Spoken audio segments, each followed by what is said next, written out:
Pero el Estado, cuando actúa desde el punto de vista propiamente público en su función estatal, pues lo hace a través de actos administrativos y de contratos estatales.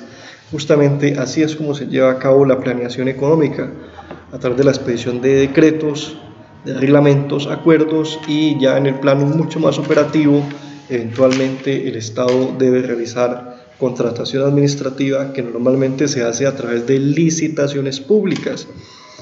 Esto es como lo del mérito para el servicio público, o sea, es como si fueran las caras de la misma moneda.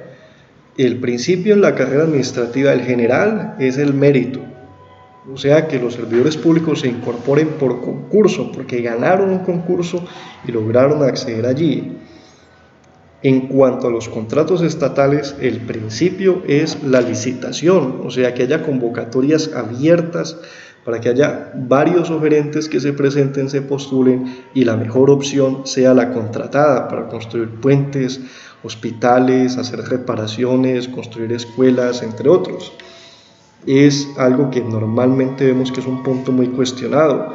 Las políticas de incorporación, más bien las políticas de contratación, normalmente son materia de noticias de escándalos de corrupción, que le entregaron el contrato a fulano de tal, los contratos de la salud, del plan de alimentos escolares, entre otros. Por eso es un punto que hay que vigilar como ciudadanos.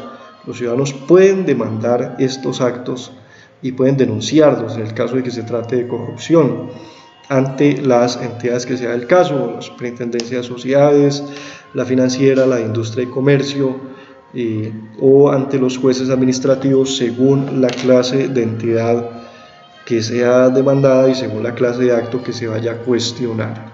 Bien, continuamos ahora entonces con los mecanismos de reforma de la Constitución. Con esto terminamos la sesión novena. Recordemos que, bueno, aquí vamos a ver algo muy similar a lo que estudiamos sobre la iniciativa legislativa.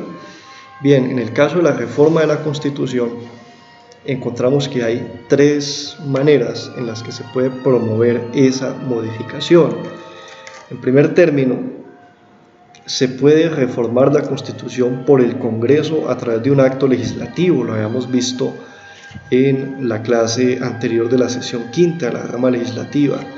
El Congreso puede modificar aspectos de la Constitución sin alterar su esencia o su contenido, por medio de una ley especial que se denomina así acto legislativo, que tiene un control formal por la Corte Constitucional, aunque últimamente, como les mencionaba, sobre todo a partir del estudio de la segunda reelección de Álvaro Uribe Vélez, implica ahora también un control de contenido, y es evitar que se sustituya la Constitución. Entonces, mientras no se cambien los elementos básicos de la Constitución, el acto legislativo pues solo tendrá el estudio formal. Si hay algún elemento que implique cambiar la sustancia de la Constitución, como el sistema de pesos y contrapesos, o cuestiones referentes a derechos fundamentales en sus bases esenciales, en sus niveles esenciales de protección, pues evidentemente la Corte tendrá que intervenir, además por el respeto a tratados internacionales. Bien, este es el primer mecanismo de reforma. El segundo es el de la Asamblea Nacional Constituyente. Evidentemente aquí pues estamos hablando de un mecanismo que no tiene límites, porque así se le quieran imponer a través de la ley que convoque a esa asamblea.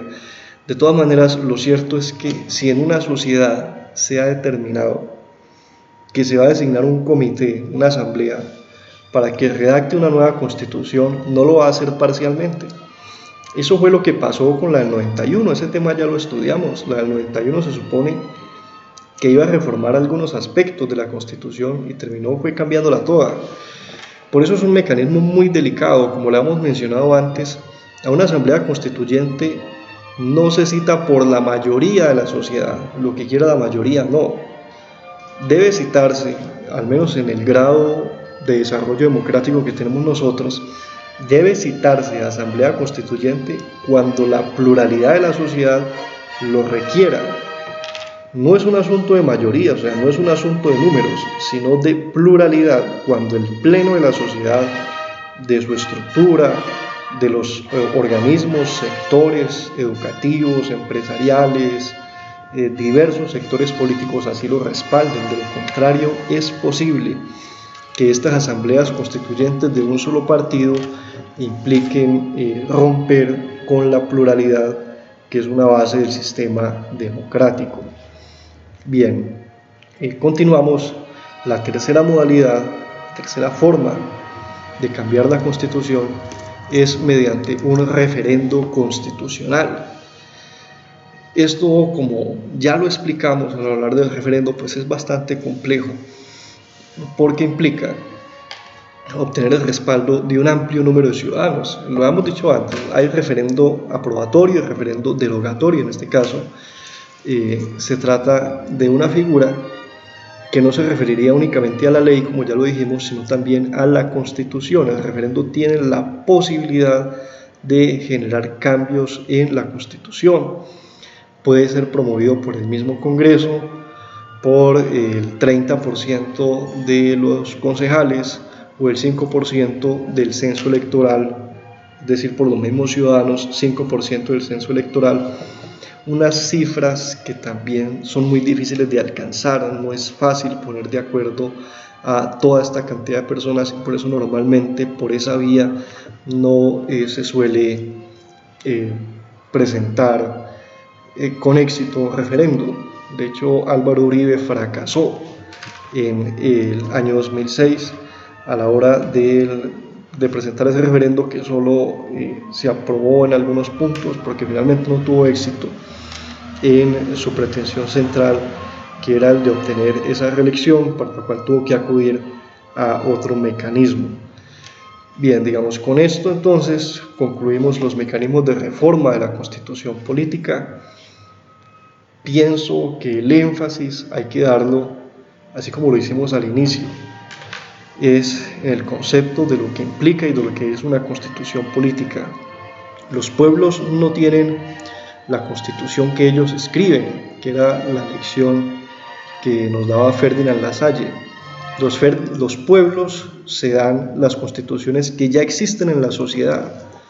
O sea, la constitución no va a cambiar lo que ya somos, es al contrario, lo que ya somos como estructura social, como estructura de poder y como ciudadanía, es lo que se ve reflejado en la Constitución. Las leyes, las letras no tienen la virtualidad de generar los cambios sociales, es al contrario. Primero hay que generar los cambios sociales y eso es lo que movilizará a que las leyes tengan que cambiar. Es decir, el poder social, el poder político es el que termina incidiendo en los cambios normativos. Los derechos que hemos visto a lo largo de todo este curso, los derechos de las mujeres, de los niños, de los afrodescendientes, de las comunidades de orientación sexual diversa, entre otros, incluso de grupos que uno no entendería que en algún momento de la vida fueron excluidos, como los hijos habidos fuera del matrimonio. Los derechos de estos grupos poblacionales solo se han garantizado por virtud de la movilización social. Y por eso digamos que es muy importante que a la hora de recordar o a la hora de hablar de la constitución política, recordemos que es constitución, sí, claro, es el conjunto de mandatos, de normas y de leyes, pero también es política, o sea, también es vida social, también es vida activa de las comunidades, de los diferentes sectores que la integran. En ese sentido, sin acción política no hay cambios normativos, y el cumplimiento de la Constitución, que en últimas es un proyecto por cumplir porque no está hecha del todo, no se ha llegado del todo a esas metas. El cumplimiento de la Constitución depende de lo que suceda en el orden social, en la dinámica social, en la medida en que haya ciudadanías activas, preparadas, que se formen, que les preocupe lo público. En esa medida todo esto que hemos estudiado dejará de ser simplemente letra muerta para convertirse en vida, realidad social, que es lo que todos esperamos, que las garantías, los mecanismos, los derechos y también los deberes que están estipulados en la Constitución política se lleven a cumplimiento a cabalidad. Bien, muchas gracias por haber atendido este curso, por haber sorteado estos imprevistos propios de una situación que nos ha afectado a todos. Esperamos que logremos encontrarnos en otra ocasión para las sesiones prácticas que les comenté sobre el derecho de petición y la acción de tutela. Muchas gracias, una feliz tarde.